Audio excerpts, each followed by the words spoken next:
"You're seriously not coming to the reunion tomorrow?" I asked, thinking I'd misheard. And my brother just looked at me with this smirk and said, "What reunion?" Right then, my gut dropped. Let me back up a bit. My name's Alex. I'm 34 and I've been the responsible one in my family since forever. Not because I wanted to be, but because nobody else would step the hell up. I worked my ass off to get where I am. Scholarship kid turned software consultant. Decent money, nothing flashy. But I've had a roof over my head that's mine, a car that's paid off, and peace. Well, until recently. I used to send money home every month. Helped cover mom's meds, bailed my little sister out of rent.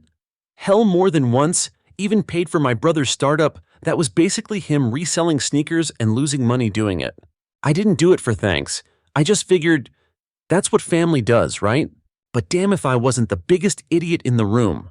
It all came crashing down last Christmas at one of those forced family smile dinners at Mom and Dad's place in Michigan. Everyone was there. Mom, Dad, my sister Claire, her kids, and my brother Dean, who for some reason still thinks he's a crypto guy. Anyway, we were halfway through that dry-ass turkey my mom always insists is just how Grandma used to make it, and I casually go, "I'm actually looking forward to the reunion tomorrow. Haven't seen Aunt Liz or the cousins in forever." Silence, like actual silence. No chewing, no joking, nothing. Then Dean goes, bro, the reunion was yesterday." I thought he was joking. Like seriously, I laughed. Funny. Claire sips her wine like she's in a sitcom and goes, "No, for real. We had it yesterday. Didn't Mom tell you?" I looked at my mom. She didn't even flinch. Just said, "Oops, must have mixed up the dates." Mixed up, you mix up. A dentist appointment, not a whole damn family reunion. Aunt Liz, who was scrolling through her phone at the table like it wasn't a big deal, turns her screen to me. A full-ass group photo. Everyone smiling, arms wrapped around each other. Even the cousin I haven't seen since Obama was president. Everyone was there. Except me. No text, no call, not even a fake-ass wish you were here message. Just nothing. Dean chuckles. "Awkward, huh?" Claire giggles. "Oops, LOL. Something in me snapped, but not the loud kind. It was cold, solid. I got up, didn't say a word. Walked outside into the snow, no coat. Just stood there letting the cold bite into my skin, trying to make sense of what the hell just happened. I wasn't angry yet. I was stunned. Like when you see a car accident in slow-mo and your brain's still buffering. They planned that. They all knew. And they let me sit there talking about how excited I was to see everyone, let me smile like a damn fool knowing I wasn't invited. That's not a mistake, that's a message. I wasn't one of them. I was just the bank account with a pulse. You ever had that realization that every birthday gift you gave, every bill you covered, every emergency you helped with, meant absolutely nothing? Yeah, that moment changes you. I walked back inside after 10 minutes. Didn't want them to think they'd rattled me. Hung my coat up, walked back into the dining room like I was just stretching my legs. They barely noticed. "Thought you left," Claire said with a fake-ass smile. I shrugged. "Nah, just getting some air." I sat back down and picked up my fork, calm as ever. "You guys really forgot to invite me to the reunion, huh? Just slipped your mind." Dean rolled his eyes. "Dude, it's not that deep." Claire leaned in. "Seriously, it's the holidays. Let's not make a thing out of this." Oh, I wasn't making a thing. Not yet. So I smiled. "Cool. Just funny how I pay your rent, cover Dad's meds, and gave Dean $5 grand last month to invest, and y'all forgot I existed. Their face is priceless." Claire blinked. "It's not like that." Dean got defensive. "You're being dramatic." "Am I?" I said and took a bite of turkey. Still dry. And just like that, the mood shifted. Mom suddenly needed to clean something. Dad stared into his wine like it was a portal to another dimension. Nobody said a damn word. I finished my plate in silence, put my fork down and wiped my mouth like a gentleman. Then I said it. "I'm done." Claire froze. "Done with what?" "With all of it," I said. "No more money, no more favors, no more pretending like I'm part of this family when you clearly don't give a shit." Dean laughed an ugly little sound. "You're seriously cutting us off because you missed a party?" "No," I said. "I'm cutting you off because for once I finally see things clearly." And that was the beginning. Not of some dramatic fight, not of a meltdown, but of the slowest, coldest, cleanest revenge I've ever plotted. I didn't scream. I didn't throw things. I just got up, grabbed my jacket, and walked out. I had a plan now. And trust me, they weren't gonna like it. That night, I drove back to my place with my phone blowing up every 5 minutes. "Mom, Claire, Even Dad, which was rare as hell. Usually he hides behind Ask Your Mother. But I ignored them all. Every call, every message, silent mode baby, pulled into my driveway, walked inside, kicked off my boots, and cracked open a beer. Sat on my couch in the dark, just listening to the hum of the fridge and the quiet of a life without drama. And man, it felt good. You know what didn't feel good? Realizing that I'd wasted years trying to earn the approval of people who only cared about what I could give them. I thought about the time I paid off Claire's credit card debt. $6,000. She said she was trying to turn things around. Next month, she posted Instagram pics from Cancun. Dean, he's called me bro more when he needed money than when we were actually kids. And my mom, I send her $400 a month, no questions asked, for groceries or emergencies. Then I found out she loaned half of it to Dean so he could buy more crypto. I wasn't family to them. I was a sponsor. The next morning, I blocked the whole damn group chat. Yeah, I said it. Blocked. Not muted, not ignored, blocked. No Merry Christmas memes, no are you coming to Easter brunch, nothing. Then I did something I should have done years ago. I unlinked my bank accounts from the auto payments I'd set up for them. No more direct deposit to Claire's rent, no more monthly Zella to Mom, no more Venmo to Dean for quick help until Friday. It felt like ripping off a Band-Aid. A deep, crusty, infected one that had been stuck on too long. I wasn't trying to be dramatic. I was done being bled dry. 2 days go by. Radio silence. I'm out here thinking maybe, just maybe, they're finally leaving me alone. Then comes the knock. I open the door and there's Dean standing on my porch in the snow looking like a damn raccoon with bedhead and anxiety. Yo, he says, hands buried in his hoodie. Can we talk? I should have said no, but I let him in. Dumb move. He sits on the couch like he owns the place. Starts talking like we're catching up over wings. I grab my coffee, sit down across from him and just wait. So, listen, he starts. I'm in a bit of a jam. I sip my coffee. I might have bought a few things recently, and I thought, well, I kinda assumed you were still covering me this month. Define a few things, I said. He scratches his neck, like a PS5, a new monitor, a pair of Yeezys, and maybe I booked a trip to Miami for New Year's. I stared at him. Deadass, I just blinked. He chuckled nervously. But the charges hit this week, and you always come through, right? You're serious, I asked. He nodded, grinning like we were in on a joke. Dean, I said, why the hell would I cover that after what y'all pulled at the reunion? He blinked like the thought hadn't even occurred to him. I mean, yeah, that was messed up. But it wasn't me who planned it. That was Claire and Mom. Oh, so now you're throwing them under the bus, I said, raising an eyebrow. He shrugged. It's just how they are, man. But you, he pointed at me. You're chill. You get it. You've always had our backs. I leaned forward. Not anymore. His smile faltered. I stood up. You came into my house after ghosting me from a family event? You sat at a table where everyone laughed about leaving me out?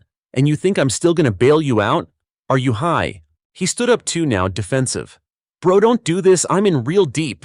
You know how credit works. If these payments bounce, I'm screwed. I shook my head. Maybe you should have thought of that before you went on a shopping spree like a TikTok millionaire. You're really gonna let me drown over this? He said, voice rising. Over one stupid party. This isn't about the party, I said. This is about everything. Years of being used, manipulated.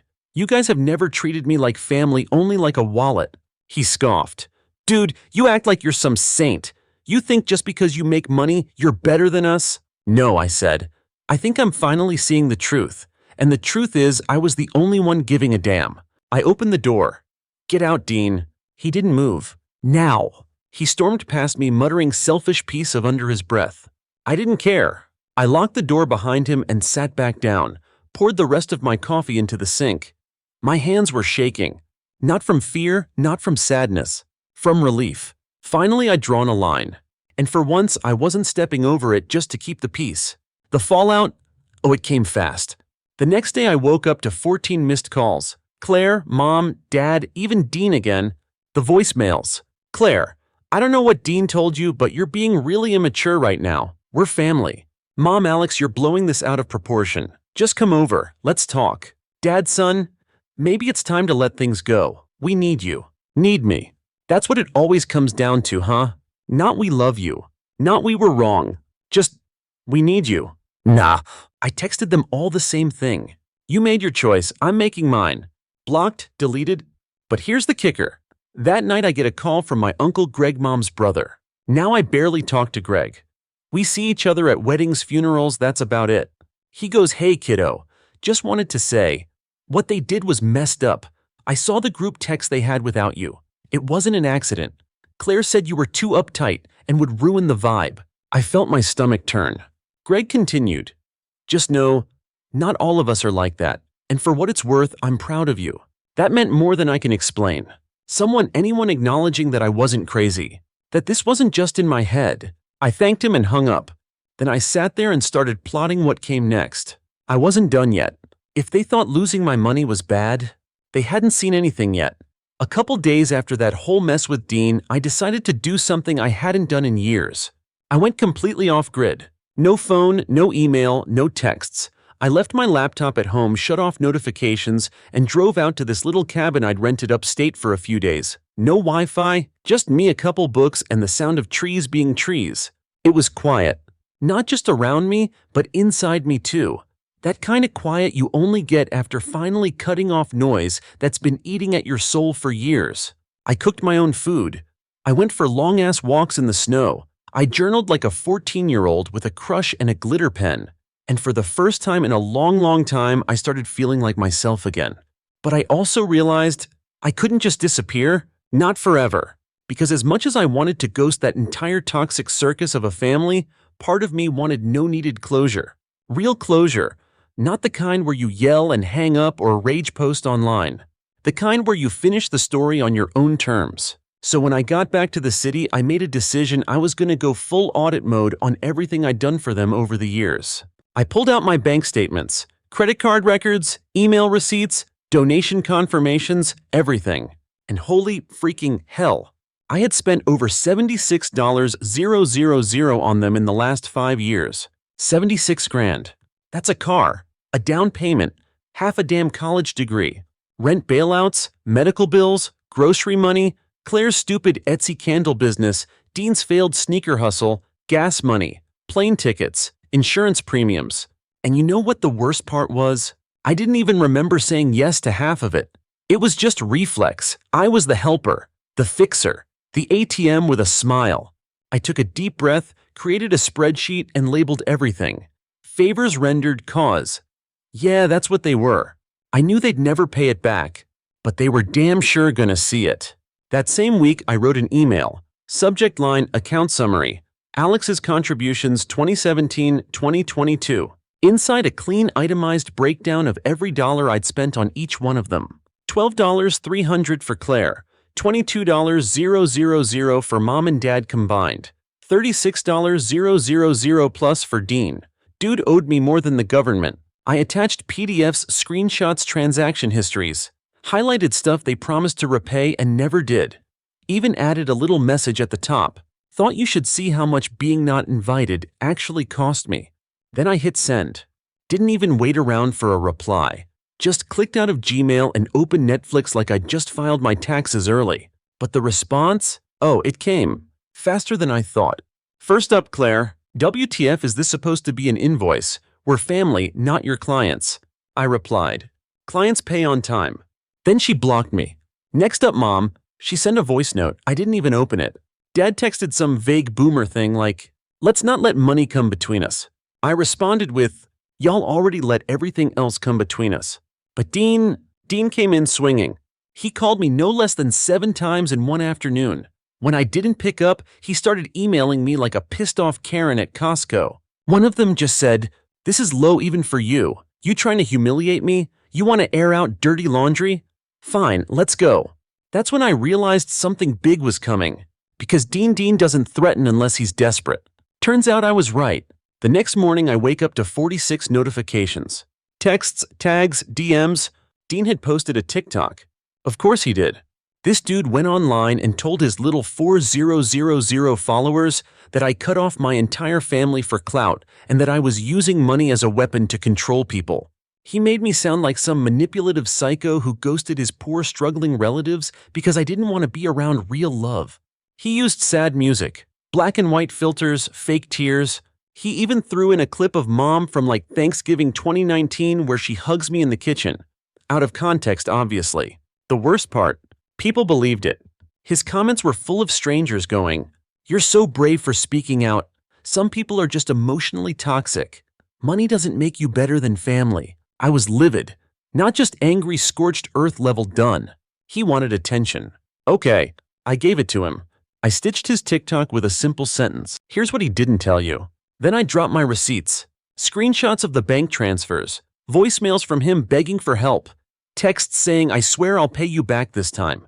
I didn't curse. I didn't rant. Just calmly laid it all out with time-stamped facts and a screen recording of my $76K spreadsheet. Let the internet judge. And boy did they. The comments flipped in hours. Damn, he really tried to scam the internet, and his brother imagined taking $76K and still playing victim. Bro got exposed with Excel receipts. Claire messaged me again. "You didn't have to embarrass him like that." I wrote back. He embarrassed himself. I just turned the lights on. And then, silence. From all of them. I figured maybe finally it was over. But nope, not yet. 3 days later, I get a knock on my door. It's a courier, with a legal envelope. Dean's name is on the return address. I open it. Inside, a notice of intent to pursue repayment from him. This dude was trying to sue me for defamation and financial distress. I laughed so hard I almost peed. He hired a discount lawyer from some janky online service and tried to act like he had a case. The best part, his own documents confirmed he took money from me with no repayment plan. So I did the only logical thing. I countered. I called a real lawyer, had them draft a demand letter for the full $36,000 plus interest, included the TikTok drama as evidence of harassment and public misrepresentation. The final line, our client is prepared to pursue legal action and damages unless full payment or settlement is received within 14 days. Boom. Next morning, his TikTok account was deleted, every video wiped, and my inbox empty. That was the first day I truly felt free. Not because he vanished, but because I finally took control. No more guilt, no more playing nice, no more being the family hero just to end up the villain in their little side narratives. I was done being the background character in someone else's chaos. This was my story now, and I had just turned the damn page. You ever feel that weird calm after a storm? That eerie, almost too quiet silence where you're like, did I just survive that? That was me for the next few days. No calls, no texts, no online drama. Dean went underground, Claire disappeared into her influencer hustle, and mom radio silence. I thought maybe I'd actually broken the pattern. Like maybe finally they got the message. Until the email came. Subject line, "Can we talk?" I clicked it before I could stop myself. It was from mom. And to be honest, I was kinda expecting guilt. Or manipulation, the usual. But it was weird. Almost calm. "Alex, I know things got out of hand. I'm not proud of what happened. Your brother is hurting. I'm hurting too. We didn't handle things well. You've made your point, but please don't throw away your family. Love, Mom." I stared at it for a while. It wasn't dramatic. It wasn't begging. But it was so vague, so typical. No real apology, no accountability. Just let's pretend we're all victims. And for a split second, just a split second, I felt that old familiar pull. That guilt. That little voice whispering, maybe you're being too harsh. Maybe they didn't mean it. Maybe family is complicated. Then I remembered what complicated felt like at 2 a.m. when I was wiring money I couldn't spare to cover Claire's third late rent in 6 months. Or when Dean borrowed my laptop and never gave it back. Or when Mom lied to me about the reunion, smiled in my face and served me turkey while pretending nothing was wrong. Nah, that wasn't complicated. That was calculated. So I didn't respond. I archived the email, not delete, just archive, as a reminder. A few more days passed. Work picked up again. Life was peaceful. Then out of nowhere my phone buzzes. Unknown number. I answer. Alex, a voice says, "It's Pastor Miller." Oh, that was a twist. See, Pastor Miller runs the local church my parents still go to. The same church I got dragged to every Sunday growing up. Guy baptized me, watched me graduate, sent me a card when I landed my first job. So yeah, this wasn't a random call. He clears his throat. "I'm sorry to bother you," he says, "but your mother asked me to reach out. She's worried. She said things with the family have gotten difficult." Here we go. I sit down already feeling the tension build. She said you're not speaking to them, that there's been some financial disagreements. Financial disagreements. What is this, a business merger gone bad? I bite my tongue. I appreciate the call, Pastor, I say, but respectfully, this isn't something I'm discussing with anyone outside the family.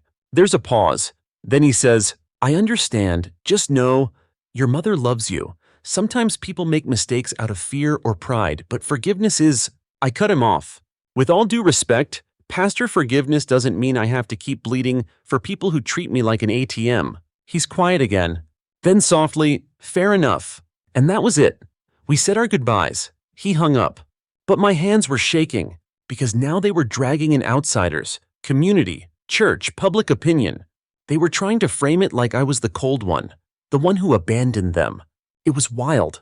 Like watching someone light your house on fire, then scream that you're heartless for not inviting them back in after. That night I got dinner with my friend Jules. She's known me since freshman year of college. The kind of friend who keeps your darkest secrets and will also tell you your haircut sucks. I told her everything. The emails, the pastor, the TikTok, the lawsuit. She just listened. Then she said, you know what the most messed up part is? They were never worried about you. They were worried about how you not needing them makes them look. That hit hard. She was right. This wasn't about reconciling. It was about control. Me cutting them off wasn't just inconvenient, it shattered their illusion of power. And they were scrambling to get it back. I just feel tired, I told her. Not angry, not sad, just exhausted. She nodded. Because you've been carrying dead weight for a decade.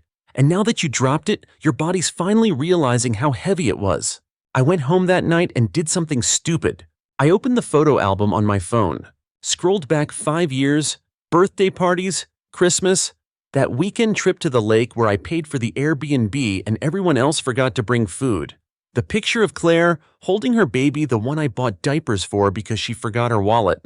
And then I saw it. A photo of me sitting on the couch, laptop in my lap, everyone around me laughing, eating, living. And I remembered. I'd taken that photo myself, on a timer, because no one thought to include me. That was the moment. That was when I knew this was never about one reunion.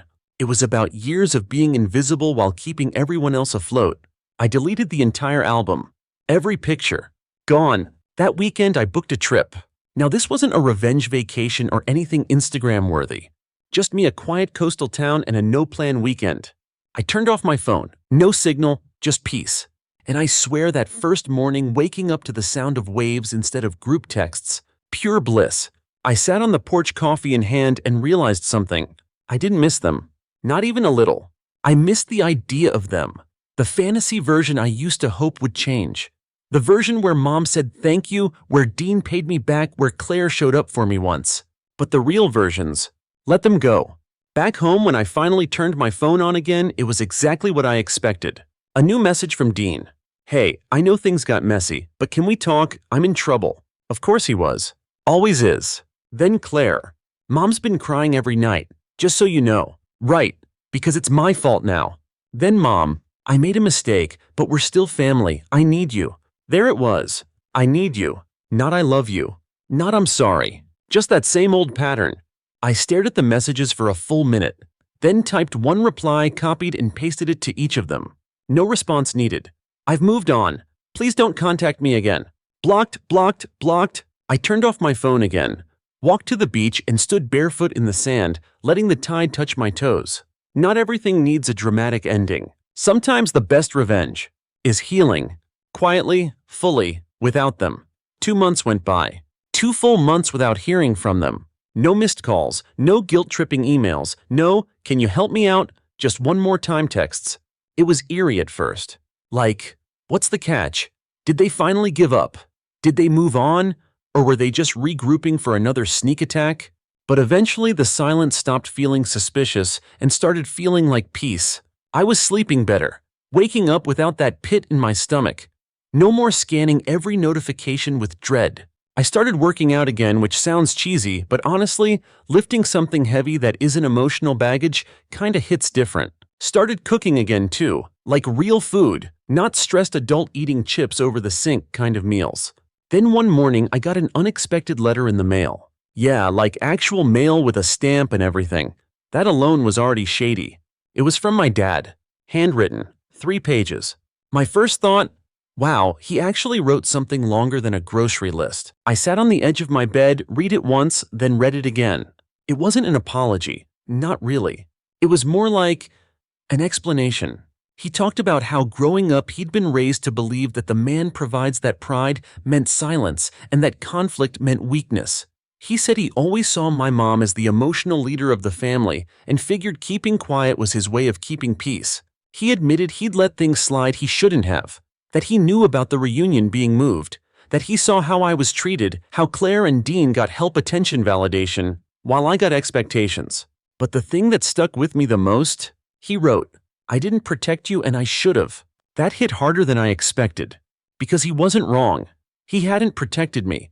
Not from Mom's guilt tactics, not from Claire's side comments, not from Dean's manipulations. But hearing him say it, even in a shaky, scribbled pen, that meant something. Still didn't make it okay, but it made it real. I put the letter back in the envelope and slid it into my desk drawer. Didn't throw it away, didn't frame it either. Just kept it. Filed under complicated. A few days later, I got coffee with Jules again. I showed her the letter, asked what she thought. She read it, then handed it back and said, he's trying. That doesn't mean you have to open the door. Exactly. Sometimes people want closure not because they care about you, but because they want to stop feeling guilty. And I wasn't going to be someone else's closure. Not again. Still, it got me thinking. What did I want? Revenge done. Distance achieved. So what now? What the hell comes after I cut off my entire family? Turns out, it's just life. And that's where the real work started. Because cutting people off, that's dramatic, messy, emotional. But staying cut off, that's where it gets hard. That's when the old habits come creeping in. I'd catch myself hesitating before booking a flight, thinking, should I tell Mom? Or scrolling past a meme and wondering if Claire would laugh at it. Or seeing Dean's favorite sneakers on sale and almost texting him the link before remembering, nope, not my job anymore. And it wasn't guilt. Not really. It was muscle memory. You can train your body to forget numbers. You can change locks, passwords, routes. But you can't just erase the reflex to care. That's the part no one talks about when they tell you to cut toxic people out. They don't tell you how quiet it gets. How even the toxic chaos was still noise, still company. So I had to start replacing that noise with something else. Something better. I joined a hiking group. Started volunteering once a week. Finally fixed that broken faucet that had been dripping for a whole year. Made playlists for my moods. One called Rage Walk. One called I'm Fine, Stop Asking, and one that was just lo-fi beats and bitterness. I even started therapy. Yeah, I know, late to the party, but better late than breakdown. My therapist Jen said something that stuck with me. Anger gets you out. Healing keeps you out. And that was the thing. I wasn't trying to be angry forever. I wanted peace. Not just the absence of conflict, but real grounded, steady peace. That didn't mean forgetting. Didn't mean pretending it didn't happen. It meant choosing me over the version of me they liked better. The version who always said yes, who laughed it off, who made it easy. One afternoon, I was sitting on a park bench journaling when this older woman sat next to me. We didn't talk. Just sat there. She pulled out a book. I kept writing. But I could feel this weird sense of calm. Like the world keeps spinning. People come and go, but you're still here. And that counts for something. That weekend, I drove out to visit my cousin Hannah. Now Hannah, she's one of the few in the family who always saw through the BS. She moved across the country years ago, built her own life, barely talked to anyone back home. When I showed up at her door, she just gave me a long hug and said, "Took you long enough." We talked for hours. About growing up. About the favoritism. About the way people pretend dysfunction is just how families are. She told me about the time Claire spread a rumor in high school that she cheated on her SATs. About how Dean once stole her car and blamed it on a neighbor. About how Mom told her she'd never get a husband if she kept acting so loud. It was like uncovering a secret club of people who survived the same war. I asked her if she missed them. She shrugged. Sometimes, but not who they are. Just who I wished they were. Same. We toasted with cheap wine and made a promise. No more self-erasure. No more shrinking to make others comfortable. We are done apologizing for outgrowing the people who raised us. On the way home, I thought about that little reunion at my parents' house. The one they planned without me. They'd smiled for pictures, shared cake, laughed, posted group selfies, and never once thought, Hey, something's missing. That used to break my heart. Now it just tells me everything I need to know. They built a table without me. I just built a better one with people who actually bring something to it. A few weeks ago, I got an invitation in the mail. It was from my parents. No letter, no note, just a generic card. You are cordially invited to our 40th wedding anniversary celebration. Time, date, venue, dress code. That was it. No hope you're doing well. No, we'd love to see you. Just a formality. I sat there, card in one hand, coffee in the other, and let out this laugh that sounded more like a breath finally escaping after years stuck in my chest. They still didn't get it. This wasn't a misunderstanding that needed a cake and an RSVP. This was a years-long fracture that had finally snapped clean. I put the card down and didn't even consider going. Not because I was bitter, not even because I was angry anymore, but because it wasn't my place anymore. That story, that family script I kept showing up for, hoping they'd rewrite my role. I'd walked out of the play. They were still performing. I just wasn't in the audience. Instead of going to the party, I booked a table for one at this quiet rooftop bar I'd been wanting to try. I wore the suit I used to save for interviews, the one that made me feel like the version of myself I always wanted to be. Sharp, put together, unapologetically mine. I sat by the window, ordered the good whiskey, and watched the skyline shimmer in the distance. No toast, no fake speeches, no fake smiles. Just peace. And halfway through my drink, I felt this unexpected wave of something I hadn't felt in a long time. Pride. Not ego, not smug satisfaction. Just this warm, steady sense of, you made it. You survived them. You chose yourself. You chose truth over tradition, healing over history, boundaries over blood. And you didn't burn down the house they did. You just walked out and locked the door behind you. The next morning, I woke up to photos on social media. Dean had posted pictures from the party. Claire, too. Even Mom showed up in a group photo, holding a wine glass, smiling like someone who'd never emotionally blackmailed a soul in her life. I stared at that photo for a long time, and for a split second, I felt that old ache again. The one that whispers, maybe they're not that bad. Maybe it's you, but it passed. Because I knew what was behind those smiles. The debt, the resentment, the blame games, the silence. I wasn't in that picture. Not because they forgot, but because I stopped begging to be seen. And you know what? That's the most powerful revenge there is. Living well without needing the apology. Because the truth is, some people won't ever be sorry. Not because they don't know they hurt you, but because they don't think you're allowed to be hurt. And when you finally show them you are, they panic. They rewrite. They deflect. They send invitations instead of apologies. They use silence as manipulation. But you don't owe them your pain just to make them comfortable again. A few days later, I got one final message from Mom. Text this time. Just said, you didn't come, I guess that means it's over. I stared at the screen for a full minute, then typed, it's been over. You just didn't notice. And I hit send. That was the last message I ever sent them. Not blocked, not deleted, just done. It's funny how quiet peace is. At first it feels lonely, like something's missing. But then you realize what's missing is the noise, the drama, the guilt. And that silence, that's where you get to speak. You get to write new memories without apologies attached. You get to laugh without wondering if it'll be turned into a weapon later.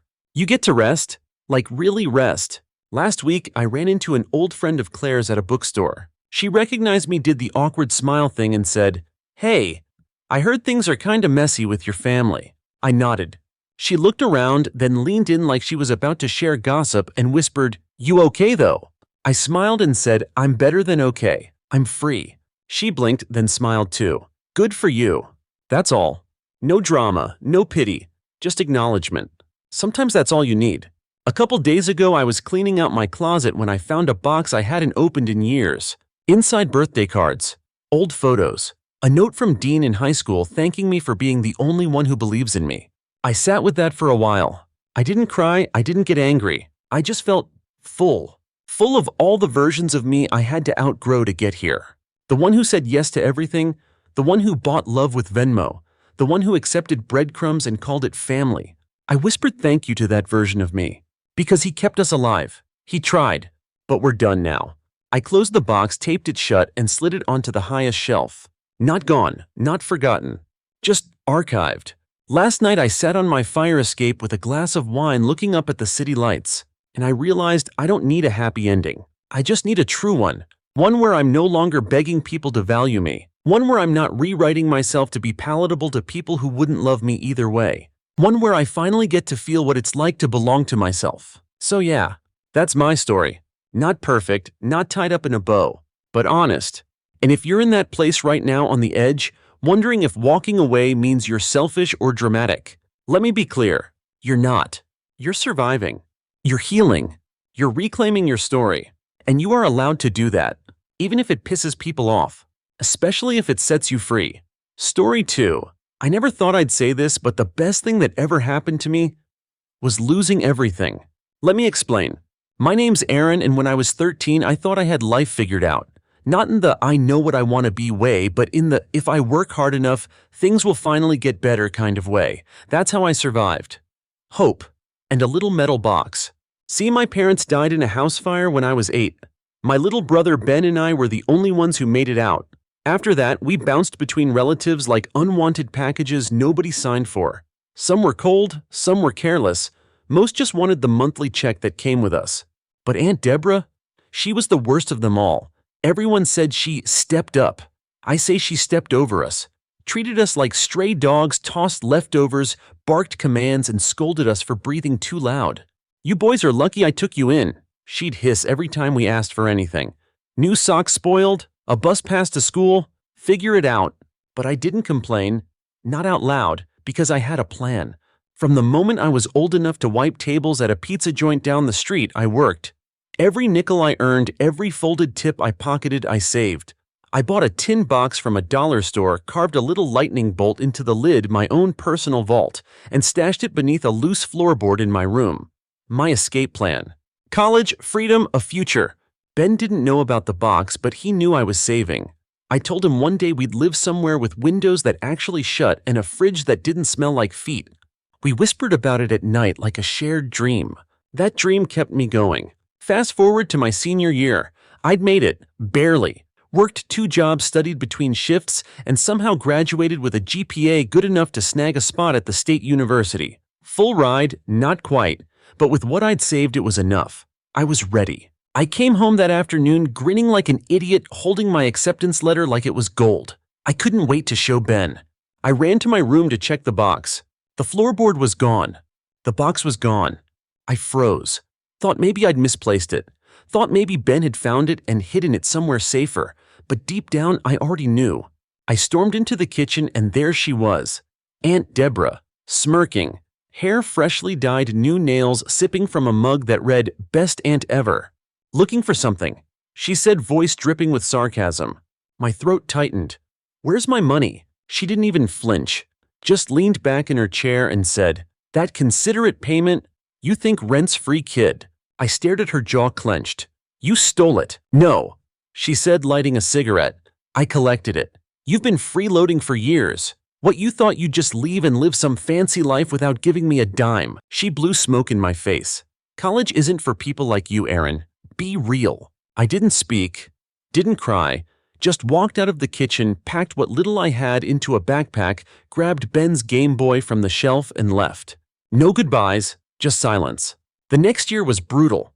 I crashed on couches, mopped floors, stocked warehouses, anything to stay afloat. College off the table.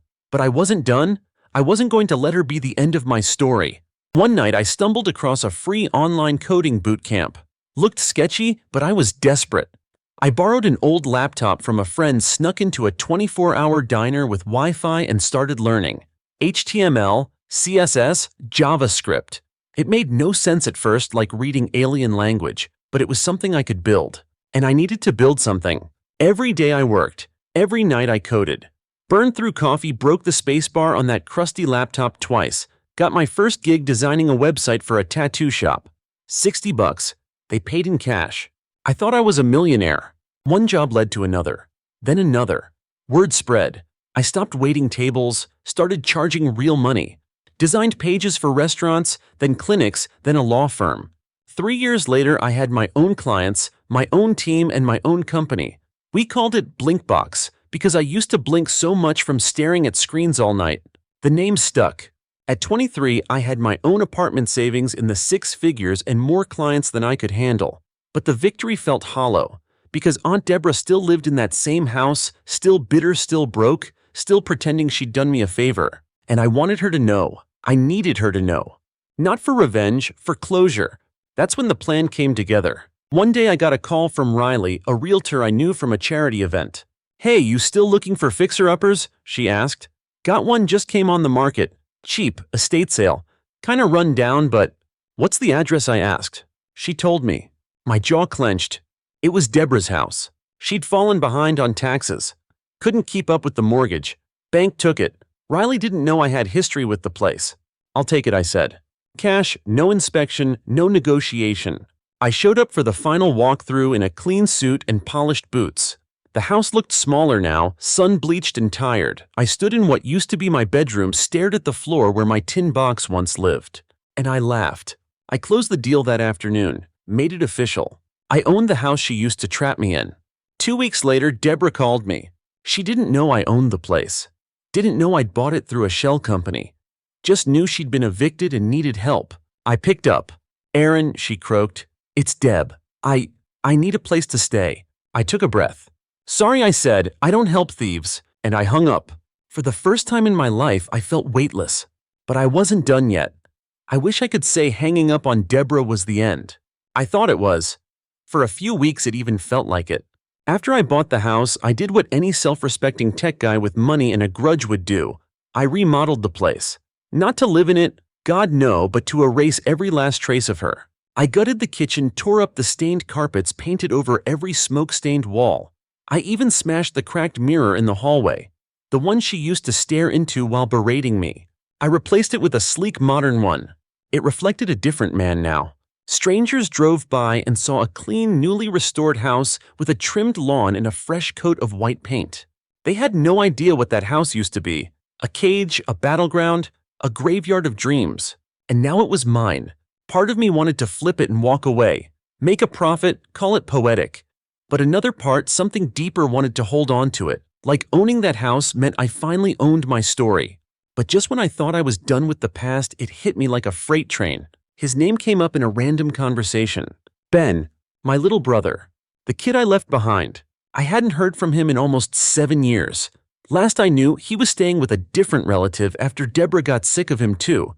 He was only 10 when I left. I told myself he'd be okay, that he'd be safer without me dragging him into my mess. But that was a lie. I left him. I told myself I didn't have a choice. I was broke, desperate, practically homeless. But still, he was just a kid. The guilt came creeping back the moment I heard his name. It was Riley, the realtor, who accidentally dropped it. She was showing me another property across town when she said, "Oh, the tenant in Unit B. His name's Ben. Quiet guy, works nights, used to live with his aunt, I think." I froze. "What's his last name?" "Same as yours. Strange coincidence, huh?" My heart nearly stopped. 2 hours later, I was parked across the street staring at the dull brick duplex. A second-floor window was cracked open. A small potted plant sat on the sill, something green, something cared for. I waited. Around 7 p.m., a guy walked up. Hoodie, backpack, looked about 18 or 19. But the walk, the jawline, the way he scratched his head. It was him, Ben. I got out of the car and called his name. He turned slowly, squinted. Then his eyes widened. "Aaron?" I didn't know what to expect. A hug, a punch, silence. What I got was a stunned "Dude, you got tall." I laughed. He laughed. Then we just stood there awkward and overwhelmed, like two puzzle pieces trying to click back into place after years in different boxes. We walked to a diner and ordered the greasiest food on the menu, just like old times. I asked about his life. He shrugged, said he'd moved around a lot, said Deborah wasn't great, and then quickly changed the subject. He didn't need to explain. I already knew. He dropped out of school at 16, started working full-time at a loading dock. Didn't have many friends, didn't trust anyone. "You always said we'd get out together," he muttered, poking at his fries. "Then you left." "I know," I whispered. "I waited for you to come back." That cut deeper than anything Deborah ever said. "I thought staying would have made it worse," I said. But I was wrong. He didn't argue, didn't nod either, just sipped his soda and stared out the window. "I bought the house," I blurted. "The old one, Deborah's." His head whipped around. Wait, seriously? I nodded. And I kicked her out. His eyes widened, then he grinned. Holy crap. Yeah, it was closure. But now seeing you, I hesitated. It feels incomplete. He shrugged. It's just a house, man. No, it's where it all started. And maybe it should be where we begin again too. Over the next few weeks, we saw each other almost every day. We rebuilt something slowly. Not just trust, but rhythm. The way we joked, the way we remembered. Turns out Ben was sharp. He'd taught himself graphic design on an old tablet. I brought him into my company, started him off with small projects. He crushed it. People noticed. He found his groove, found purpose. But most of all, he found his voice. One night as we sat on the back steps of the newly renovated house, he turned to me. You ever think we turned out this way because of her? He asked. I shook my head. No, we turned out this way in spite of her. He smiled. Feels good to win. Yeah, I said, but this isn't the win. What is? I looked at the house, the warm lights, the polished floors, the smell of fresh paint and freedom. This is the start. A few weeks later, something strange happened. Deborah showed up at the property. I wasn't home, but Ben was. He told me about it afterward. She came here, I asked. Yeah, looked terrible. Hair all matted, clothes falling off her.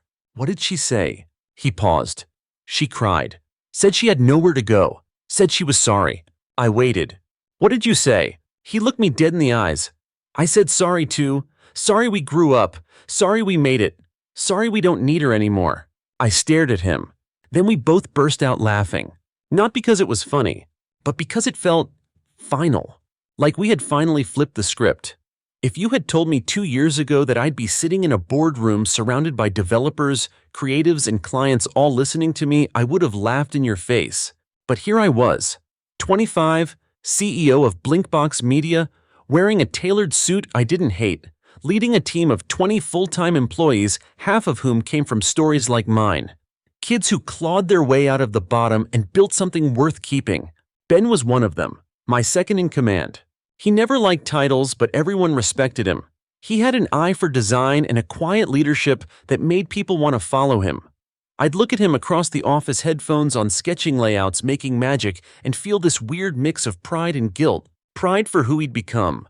Guilt for how late I came back into his life. He never held it against me, not openly, but sometimes I'd catch that flicker in his eyes, like a scar that never fully fades, like he was still waiting for the day I'd leave again. And that scared me more than any lawsuit or failed pitch ever could. I wasn't going anywhere, not this time. Business was booming. We'd landed a partnership with a major health tech startup, built an app that helped caregivers coordinate home visits for seniors. Not flashy, but real, important. Money poured in, so did offers. Investors wanted in. Venture capital guys sniffed around like sharks with shiny watches and fake grins. But I wasn't interested in selling out. Not yet. For the first time in my life, I had control. Real control. I bought a house. Not a penthouse, not some cold glass tower. A real house, with a yard, a porch swing, a garden I didn't know how to take care of. Ben moved in with me. We weren't kids anymore, but somehow sharing that space felt right.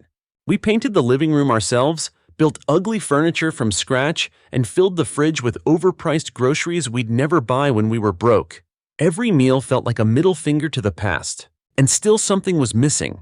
One evening I came home late from a pitch meeting. Ben was on the couch scrolling his phone. Dude, he said without looking up, you've got like 7 unread texts from someone named Wait Layla. I froze. He looked up. You okay? Layla, I whispered, sitting beside him. I haven't heard that name in years. He raised an eyebrow. Old flame. I laughed, but it didn't feel funny. Old friend, from the foster home before Deborah. Seriously. Yeah, we were tight. Practically siblings. Ben nodded slowly. You gonna call her? I stared at my phone.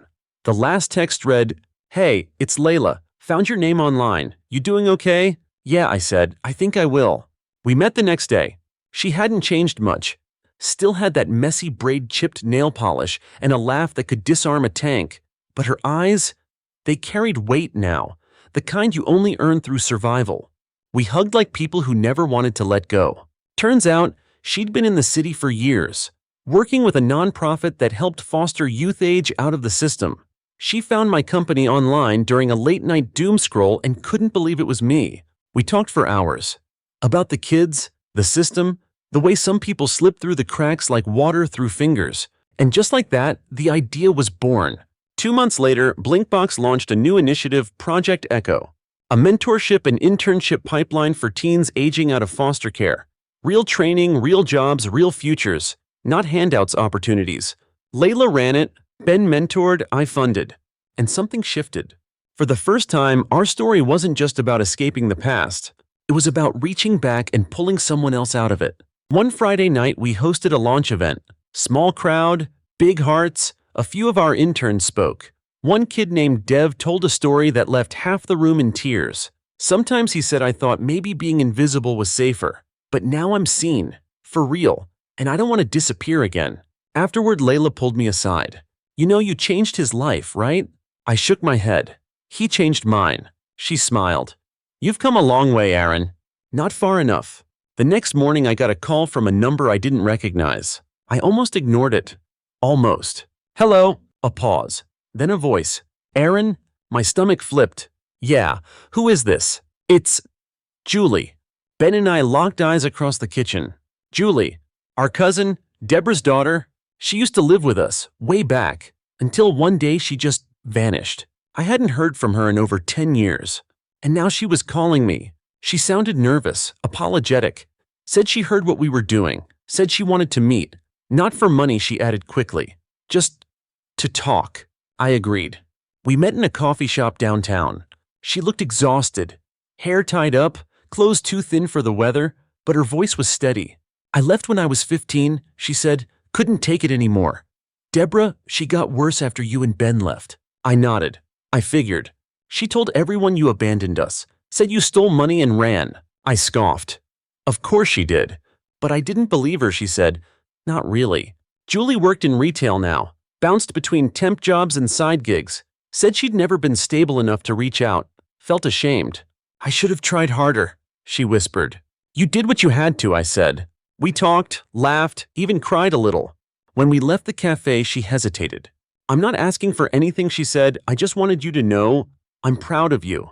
Then she walked away, and I stood there stunned. Not because she said it, but because I finally believed it.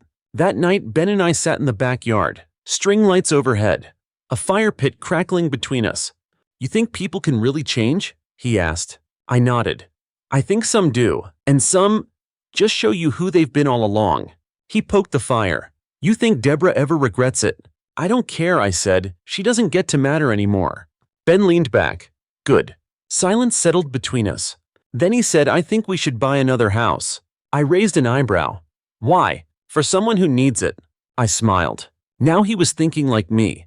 The house we bought wasn't big, wasn't fancy.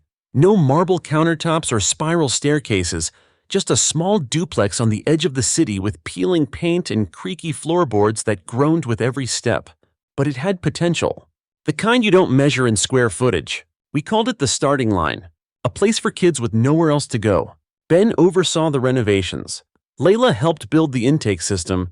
Julie, who we hired part-time to assist with community outreach, handled the paperwork and made sure nobody slipped through the cracks.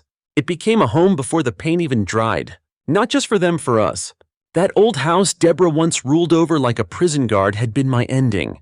This new house, it was someone else's beginning. And mine too, in a way. One night, as we sat in the finished living room, cheap rug, second-hand couch, laughter spilling from the kitchen, I looked around and realized something I hadn't said out loud before. I'm happy, I said. Ben blinked. Yeah, I nodded, like not chasing anything, not running from anything, just here, present. He smiled soft and proud. Took us long enough. A few weeks later, a local news station caught wind of Project Echo and ran a piece on it. We didn't think much of it at first, but that 5-minute segment, it spread like wildfire. Suddenly, we were flooded with emails, donations, messages from former foster kids, from parents, from social workers, people offering help, people asking how they could start their own version in their towns. Even a city councilwoman called to set up a meeting. We need more people like you, she said. People who remember what it's like to be forgotten. It was surreal. I kept waiting for the other shoe to drop, but it didn't. This was real, and it wasn't just about me anymore. Then she showed up again. Deborah, not in person, through a letter. Folded neatly, handwritten. The envelope arrived at the office addressed only to me. Ben found it and brought it in like it was radioactive. "You gonna open it?" he asked. I didn't answer. Not right away. The letter sat on my desk for 3 days. Every time I looked at it, I felt that same cold ache behind my ribs, the one I'd learned to live with, the one I thought I'd buried. But I knew I had to open it. Not for her, for me. So I did. It started simply. "Aaron, I don't expect forgiveness. I know I don't deserve it, but I need you to know that I see it now. Everything I took from you, everything I broke. I thought I was surviving, but all I did was make you suffer. And for that, I am sorry. I'm in a shelter now. Sick, alone, no family, no excuses, just the truth. I don't ask for anything. I just hope you found peace." Deborah, I sat there for a long time. Not angry, not bitter. Just tired. Tired of letting her live rent-free in my head. Tired of carrying a past I had already outgrown. So I took the letter outside, lit a match, and watched it burn. A week later, I gave a talk at a youth center. Half the kids there had stories like mine, some worse. They listened not because I was some success story, but because I told the truth. I told them about the tin box, the betrayal, the nights I coded until my fingers went numb. I told them about Ben, about Layla, about Julie, about healing. And when I finished, one kid stood up, maybe 16, wiry and wide-eyed. "How'd you know it was going to work out?" I smiled. I didn't. But I knew I couldn't let the people who hurt me win. I had to write a different ending. The kid nodded slowly. And in that moment I saw it. The spark. The kind that lights revolutions. Months passed. We opened another starting line. Then another. Kids who came through our program started mentoring new ones. The cycle broke and stayed broken. Ben got a dog. Named him Pixel. Layla started dating a guy from the nonprofit next door. She swore she didn't like him. They moved in together 2 months later. Julie enrolled in a part-time social work program. And me, I just lived. For the first time in my life, I wasn't building for revenge. I wasn't proving anything. I was just building. On my 27th birthday, the whole crew threw me a surprise party. I didn't want one, but I was outvoted, obviously. There were balloons, bad karaoke. Someone made a slideshow of baby pictures I didn't know existed. In the middle of the chaos, Ben handed me a gift. A small box, familiar. I opened it. Inside, wrapped in tissue paper, was a new version of the tin box I used to hide under my floorboard. This one was shinier, stronger, custom engraved. For dreams that can't be stolen. I stared at it, swallowing hard.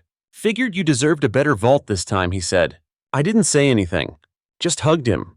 Tight. Later that night, after everyone left, I sat on the porch. Pixel curled up at my feet. The stars blinking above, the wind cool and soft. I thought about where I started. The nights I counted tips in secret. The moment I came home and found everything gone. The weight of betrayal. The heat of anger. And how all of it, every ounce of pain, became fuel. It didn't break me. It built me. Because family isn't who shares your blood. It's who shows up when everything else burns down. Ben, Layla, Julie, they were my family. And the life we built, that was the real revenge. Not eviction notices. Not burned letters. This. A porch, a fire, a future. Freedom. The kind no one can steal. Story 3. You ever feel like your own existence is some kind of cosmic joke? Yeah, that was my whole childhood. My name's Lena Hart, and if you asked my parents what they named me, they'd probably say regret. I was the second born, the oops kid, the one who showed up uninvited to a life they didn't really want to share. Meanwhile, my older sister Zoe. She was the family poster child, class president, piano recitals, holiday cards. Me, I was the shadow in the background they forgot to crop out. It wasn't just neglect. It was constant reminder, little jabs at every dinner. Dad's favorite line should have invested in condoms instead of cable. Mom once joked at Thanksgiving that I was the result of too much wine and zero planning. Everyone laughed. I did too. What else was I supposed to do? Cry into the mashed potatoes. But nothing, and I mean nothing, prepared me for the night my life got nuked. I was 16, and no, I wasn't skipping class or partying in parking lots. I was just tired. All the time. Until I figured out why. 2 pink lines, a cheap test, a cheap future. I remember staring at that stick in my bathroom, the light flickering above me, wondering if it was real, like maybe the universe was pranking me. But it wasn't. That tiny plastic strip sealed the deal. I was pregnant. And suddenly the fear wasn't just mine. It was mine, and the tiny heartbeat inside me. I sat there gripping the counter, trying to breathe, trying not to throw up. Spoiler, I failed at both. I waited until after dinner. Dad was already on his third beer, half asleep in his recliner. Mom was scrolling through Instagram, pretending to live a life she couldn't afford. I sat them down. "I'm pregnant," I said. They didn't scream. Not right away. Mom just blinked like she was buffering. Then Dad got up, muttered figures, and left the room. No slam, no dramatic exit, just gone. Mom, though, she didn't go quiet. She went nuclear. "You disgusting little idiot," she snapped. "You ruined your life. Don't think you're ruining mine, too." She stormed off, came back with my busted backpack from 8th grade, shoved some random clothes inside, and slapped a crumpled $50 bill into the front pocket. "Here, get out. Go ruin your life somewhere else." I stood there frozen, thinking maybe she was testing me, that maybe she'd laugh and say, "Gotcha." But she didn't. She opened the front door and shoved me out into the November cold like I was last week's trash. I remember standing on that porch, shivering, looking back one last time. No one followed, no porch light, no wait, just the wind. That was the night I stopped being a kid. I didn't know where to go, no plan, no friends I could crash with, not for something this big. I walked aimlessly past houses with warm lights and family dinners and dogs barking at the door. I finally ended up at a 24-hour diner a few towns over. Bought a coffee just so they wouldn't kick me out. I sat there, hands shaking, scrolling Google for shelters. I couldn't sleep. I couldn't cry anymore either. I just existed barely. I spent the night on a bench outside, using my backpack as a pillow and my thin hoodie as a blanket. Cold seeped in through my sneakers, my jeans, my soul. If you've never tried to sleep outside in winter, let me explain it. Burns before it numbs. And when it goes numb, that's the real danger. That's when you start fading without realizing. At some point during the early hours, I found myself inside a grimy gas station. The warmth hit me like a drug. I lingered by the snacks, pretending I might steal something just so I could stay longer. I bought a granola bar with trembling hands, leaving me with $45 to survive on. And that's when I met Cal. Rough-looking guy, denim jacket, boots like they'd walked through every bad decision imaginable. But he saw me, not like a threat, not like a screw-up, just saw me. "You good, kid?" he asked. I should have lied, but instead I cried like my body was trying to exorcise every demon at once. Loud, ugly sobs. He handed me his coffee. No big speech, no creepy vibes, just kindness. "There's a diner a few blocks down," he said. "It's warm. Nobody asks questions." He didn't offer to walk me, didn't push, just pointed and left. So I went. The diner was called Ruby's. It smelled like scorched bacon and burnt hope. But it was heaven. The waitress Marcia didn't even blink when I stumbled in, frozen and broken. She gave me a corner booth and asked if I wanted toast or soup. "Toast," I whispered. She came back with both. "On the house," she said, "eat." That toast saved my life. Not because it was magical, but because someone for the first time in what felt like forever gave me something without expecting anything back. Marcia didn't ask a million questions. Just watched me scribble down options on a napkin, shelters, free clinics, anything that didn't require ID or stability. She slid me another coffee and just said, "You got a name?" "Lena." "You're gonna be okay, Lena," she said. And for the first time, I halfway believed it. That same day, she called a friend of hers, Nina, who ran a kind of off-the-book shelter. Nothing fancy, just a 2-story house with women like me, all scarred in different ways but still standing. Nina showed up an hour later. Buzz cut, no nonsense. The kind of woman who looks like she's been through hell and punched her way out. "You Lena?" she asked. I nodded. "Let's get you somewhere warm." That house saved me. Gave me a bed, a door that locked, and women who didn't ask why I was there. They already knew. My room was small. Just a creaky bed, a window, and a dresser that leaned slightly to one side. But to me, it felt like a castle. I curled up that night, one hand on my stomach, and cried until I passed out. Not from fear, not entirely, but because I knew now I wasn't going back. And somehow that was the most terrifying and freeing feeling I'd ever known. Living at Nina's shelter wasn't glamorous. There were no therapists with notebooks or hot cocoa in pastel mugs, Just 5 other women, all older, all carrying their own brokenness like an extra limb. Some had bruises, some had babies. All of them had that same look in their eyes, tired, hollow, but still burning. I was the youngest. They called me kid even when I started showing. The first weeks were all about survival. Nina helped me apply for food vouchers. One of the girls, Tasha, taught me how to lie convincingly enough to land under-the-table jobs. And Marcia, she kept sneaking me breakfast leftovers from the diner like she was hiding state secrets. That woman might have saved my life with scrambled eggs and quiet loyalty. My first gig was at a motel cleaning rooms for cash. I scrubbed bathrooms, changed sheets that smelled like regret, and picked up things I never want to describe. $40 a day, no questions asked, no dignity spared. Then came job 2. Burger joint, back kitchen, grease burns on my arms, blisters on my fingers. We weren't supposed to eat the food, but the manager looked the other way when I pocketed a leftover sandwich. I think he knew I was pregnant before I told him. I think he just didn't care.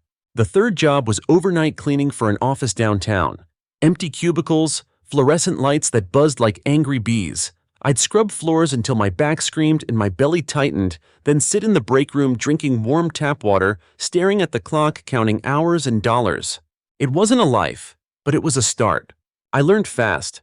How to layer socks so my soles didn't freeze. How to patch holes in thrifted shoes. How to fake confidence in job interviews when all I really wanted was someone to give me a shot and not look at me like a walking mistake. I'd stand in line at the clinic for prenatal checkups, surrounded by people side-eyeing me like I didn't deserve to be there.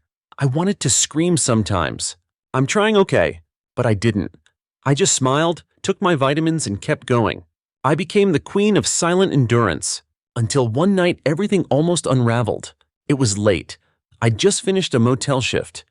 Dark out, streets half frozen. I was about halfway to the shelter when a van slowed down beside me. I kept walking, faster. The window rolled down. "Hey girl, need a ride?" I ignored him. "Come on, don't be rude." The van sped up, cut in front of me. 2 guys inside, grinning like hyenas. Doors unlocked with a loud click. My heart started pounding so loud it blurred my thoughts. I turned and ran, as fast as I could with a 6-month belly. My backpack smacked against me with every step. I didn't look back, just ran toward a gas station glowing in the distance like a lighthouse. I burst in breathless crying, shaking. The cashier looked up startled. Then his face hardened. "You okay?" I nodded too fast, too much. He called the cops anyway. They didn't catch the van. Of course they didn't. But after that night, Nina walked me to and from every shift. And when I offered to quit the job, she just said, "The world should change, not you. But until it does, we watch out for each other." God, I needed that.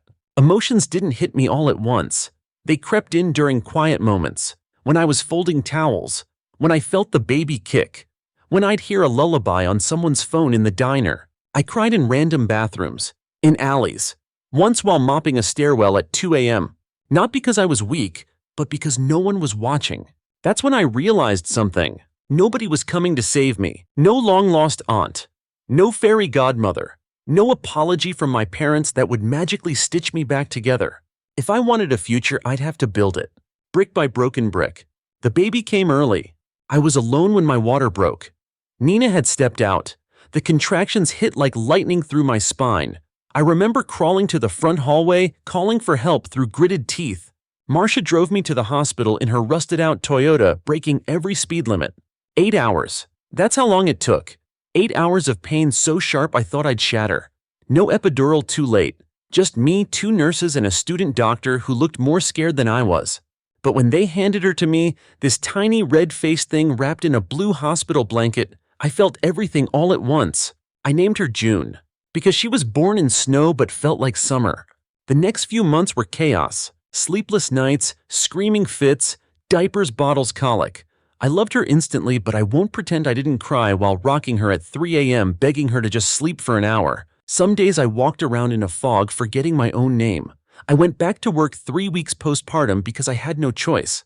I strapped June into a second-hand carrier and took her with me to clean offices when the clients weren't around. I nursed her in stairwells, changed diapers in bathroom sinks. I did what I had to do. And slowly something shifted. People started noticing. One client left an envelope with $200 and a note. "You're doing great. Keep going." The burger joint promoted me to line manager. Not much of a raise, but it came with stable hours and a locker to keep June's snacks. I enrolled in GED classes at night, studied while June slept in a laundry basket beside me. It was hard. Brutal, but I wasn't drowning anymore. I was swimming barely, but swimming. And then came Jason. He was a regular at the diner, soft-spoken, kind eyes, worked 2 jobs, brought his grandma there every Friday. He noticed me, but not in a creepy way. One night as I wiped down his table, he said, "You're good with people." I laughed. "People mostly ignore me." "I didn't," he said. "We didn't fall in love overnight. It wasn't some notebook-style whirlwind. It was cautious, like 2 animals sniffing each other through a fence. He walked me home a few times, made June laugh, never pushed. He listened. Really listened. And after everything I'd been through, I didn't trust it. I was waiting for the other shoe, the lie, the betrayal. But it never came.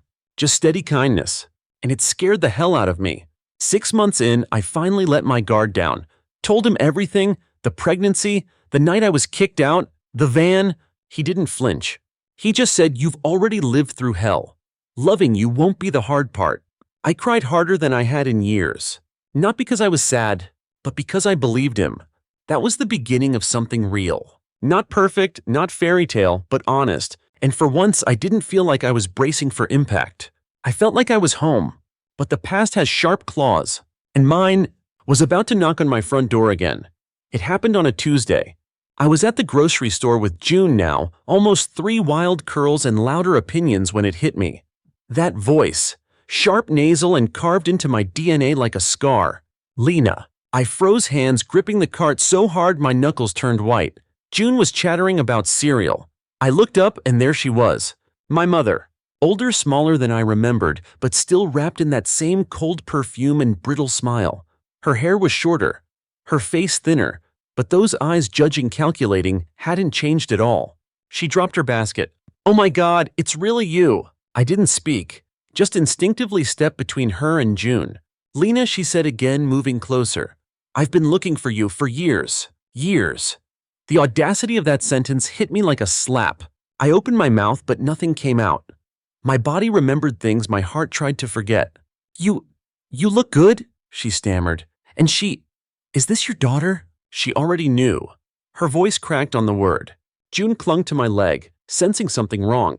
"I'm sorry," my mother whispered. "I was wrong. I was scared. I didn't know how to handle everything back then.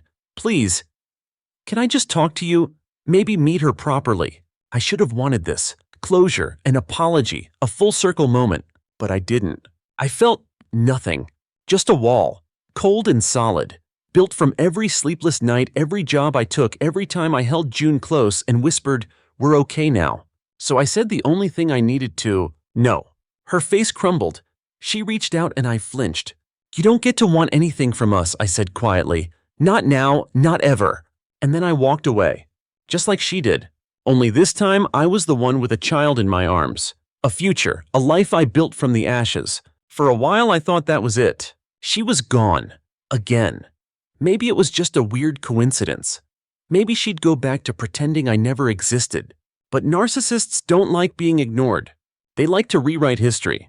2 weeks later it started. Unfamiliar numbers calling. Voicemails I didn't listen to. Mail addressed to my old name, Lena Morgan, not Hart. The name I left behind. Then one day, June came home from preschool quieter than usual. "What's wrong, baby?" She hesitated. Then said, "A lady talked to me outside. She said she's your mommy." My blood turned to ice. "What did she look like?" I asked, keeping my voice calm even though I felt like screaming. "She had short hair and shiny shoes," she said. "She said I look like you." I nodded, heart racing. "She didn't touch me," June added, quickly, proud of herself. "I remembered what you told me." I hugged her so tight I thought I might snap her in half. And then I called a lawyer. The restraining order was the first move. I documented everything, every voicemail, every text, every creepy drive-by. Jason offered to talk to her, to scare her off. But this wasn't about fear. It was about boundaries. The ones she never respected. The ones I was done letting her cross.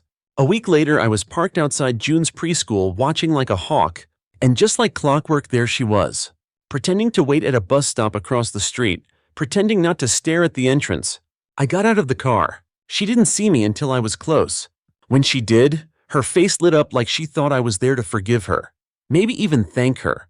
Lena, No, I cut her off. We're not doing this. Her smile faded.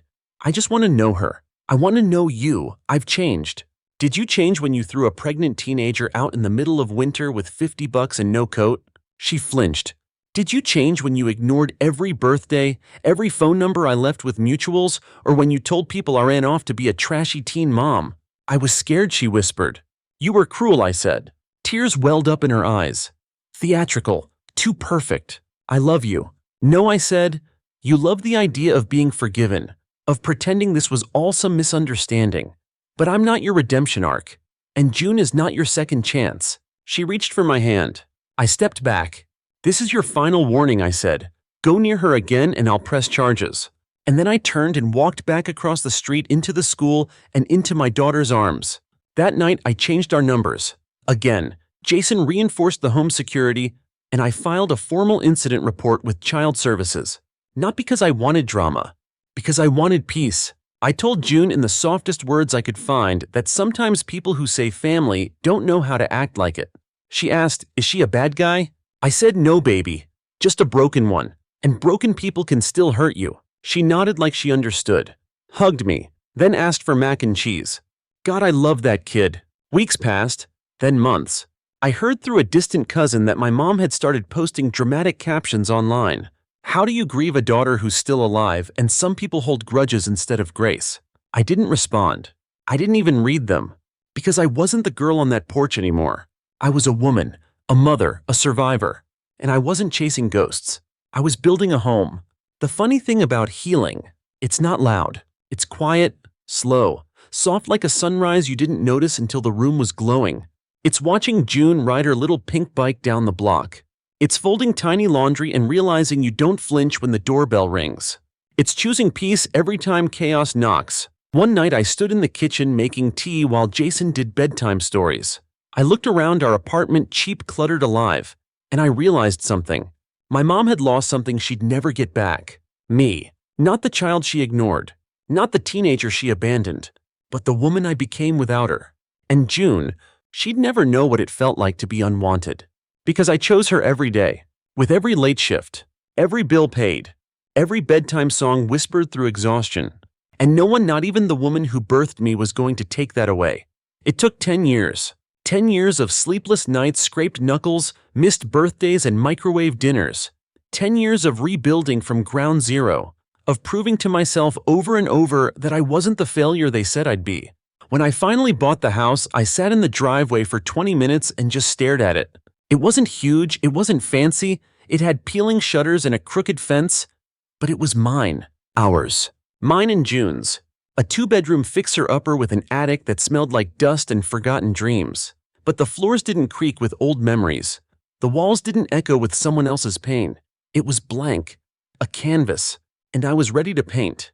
We moved in on a crisp fall morning. Jason loaded the boxes. June carried her stuffed bunny like it was holy. I signed the final papers with shaking hands. Not because I was nervous, because I couldn't believe I'd made it. No safety nets, no handouts, just grit, rage, love, and every ugly part of me that refused to give up. The first night, we didn't even unpack. We laid out sleeping bags on the living room floor, ordered greasy pizza, and ate by the light of a cheap lamp I found at a thrift store. June called it camping, but fancy. She fell asleep wrapped in 2 blankets and one arm slung over my chest. I stayed awake for a long time, just listening to her breathe. And for the first time in years, I wasn't bracing for something to go wrong. No landlords, no court dates, no letters with my old name. Just silence. Peace. Ours. The house became a metaphor. Every nail I hammered, every wall I painted, every squeaky hinge I fixed it, was like reclaiming something they tried to take from me. My worth, my voice, my future. Jason and I sanded the front porch ourselves. June helped paint her bedroom wall sky blue and got more paint on herself than the wall. We planted tulips out front even though none of us had a clue what we were doing. But they bloomed anyway. Kind of poetic, right? 6 months later, we hosted our first real dinner. Not a fancy affair, just spaghetti and garlic bread and too many mismatched chairs. Marcia came. So did Nina. Tasha brought a peach cobbler that could have won awards. Everyone sat around the wobbly table in our kitchen, laughing over old stories and burnt toast memories. That night after the dishes were done and the guests gone, I pulled June into the hallway and handed her a black Sharpie. "Write your name," I said. "Where?" "Right here." I pointed to the inside of the hall closet door. She grinned wide and scrawled June Hart in all caps backwards, J and all. Then she handed me the marker. I wrote mine beneath hers. Lena Hart. No Morgan, no past. Just us. A new bloodline written in ink on wood. Funny how people think revenge has to be loud. They picture screaming matches, slashed tires, courtrooms. But my revenge, it was quiet. It was a mortgage in my name. It was my daughter's laughter echoing down the hall. It was living well in a world that wanted me dead in a ditch. Every now and then I'd hear whispers. That my mother was asking around. That she cried about me at a church support group. That she'd changed. I never reached out. I didn't need closure. I had concrete, paint, pink tulips, grocery receipts with Lena H. printed clearly at the bottom. I didn't need her tears. I needed peace. And I'd already found it. June turned 8 the spring we built the garden. We dug into the dirt with cheap gloves and stubborn determination. She wanted sunflowers. I wanted tomatoes. We got both. The soil didn't care what we'd been through. It just accepted the seeds. That summer we hosted a backyard picnic. Jason grilled. June ran barefoot through the sprinkler. I sat in a lawn chair watching the sun dip below the trees, and I thought this is what they said I'd never have. And I built it anyway. The last time I heard from my mother, it was a letter. Handwritten, flowery stationery, pages of apologies and religious quotes, and how she never stopped praying for me. She wanted to reconnect. Said she wanted to know the woman you've become. I read it once, folded it neatly, walked outside and lit it on fire over the grill. Watched every word curl and crumble into ash. Then I went inside and made pancakes for dinner. Because some doors, they don't just stay closed. They get bricked over and turned into bookshelves. Now I run my own business cleaning, yes, but on my own terms. My own clients, my own rates.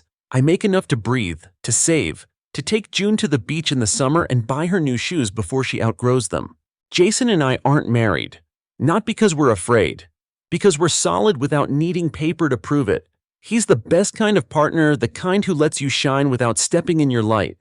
And June, she's everything I wasn't allowed to be. Loud, joyful, free.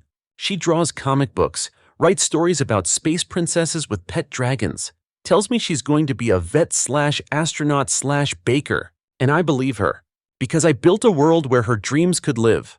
People sometimes ask, do you ever think about your parents? Sure, sometimes. But not with anger anymore. With distance.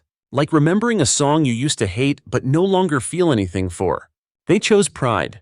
I chose love. They clung to appearances. I built a life. They threw me out with $50 and a baby growing in my belly. And I turned it into a legacy. The other night, June asked me, what's the bravest thing you've ever done? I didn't even have to think. Walking away, I said. From who? Everyone who didn't love me the right way. She nodded. Good. 'Cause you love me the right way. Always. I kissed her forehead and turned off the light. And as I closed her door behind me, I whispered, that's the whole point.